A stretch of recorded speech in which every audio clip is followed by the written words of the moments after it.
High সবাইকে। তো আজকে আমি তড়কা মানে তড়কা কীভাবে করে আর কি আমার পদ্ধতিতে সেইভাবে আমি আর কি দেখাচ্ছি তড়কা। প্রথমে কড়াইতে তেল দিয়ে ওর মধ্যে আমি 4টে ডিম দিয়েছি, যেহেতু 2 প্যাকেট তড়কা, ডিমের পরিমাণটা কম হয়ে গেল।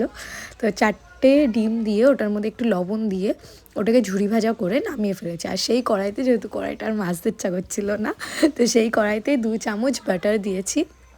বাটারটা যখন মানে পুরোপুরি মানে ফিনিশ হয়ে গেছে, মানে গলে গেছে আর কি, কী বলে জানিও না, তো তারপরে ওর মধ্যে একটু ভালোভাবে চারি সাইডে কড়াইতে নাড়াচাড়া করে ওর মধ্যে কাটা যে পেঁয়াজগুলো ছিল সেইগুলো একে একে দিয়ে দিয়েছি।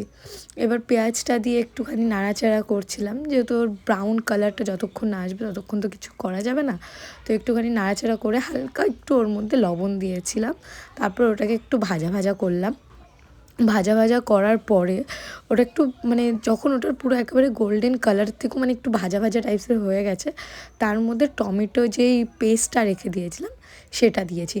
টমেটো পেস্টটা দিয়ে ওটাকে ভালোভাবে নাড়াচাড়া করে একটু ভাজা ভাজা হয়ে যাওয়ার পরে ওর মধ্যে যে সব মশলাগুলো আমি করেছিলাম, আদা, তারপরে জিরে, তারপরে রসুন, সব কিছু ওর মধ্যে পেস্টগুলো দিয়ে দিয়েছি। আর অল্প একটু জল দিয়েছিলাম, যখন টমেটো কষছিলাম অল্প একটু জল দিয়েছিলাম।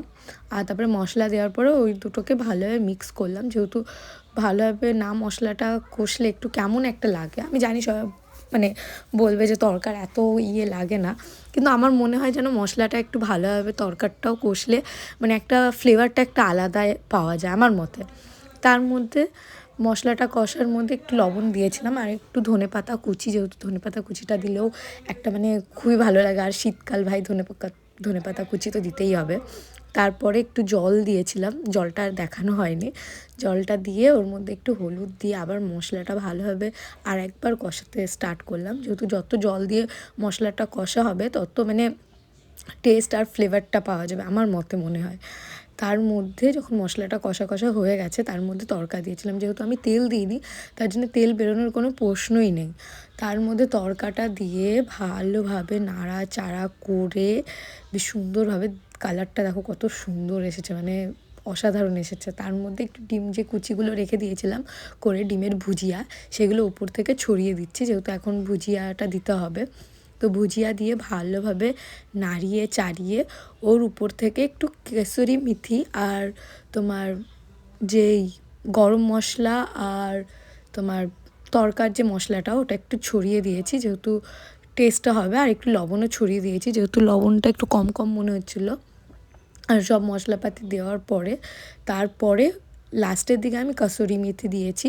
কাসুরি মেথি দিয়ে আর ফোটাইনি, যেহেতু কাসুরি মেথি দিয়ে বেশি ফোটালে ওর যে একটা মানে স্মেল, ওটা একটা আলাদাই লাগে। আর দেখো তরকাটা হয়ে গেছে, উপর থেকে আমি আরেকটু কাসুরি মেথি ছড়িয়ে দিয়েছি। আর দেখো তরকাটার কালার কত সুন্দর হয়েছে, মানে আমার তো খুব ভালো লেগেছে। এভাবে তোমরা রাঁধতে পারো, খুবই টেস্টি হবে। আর যারা জিম টিম করে তাদের জন্য খুব ভালো হবে।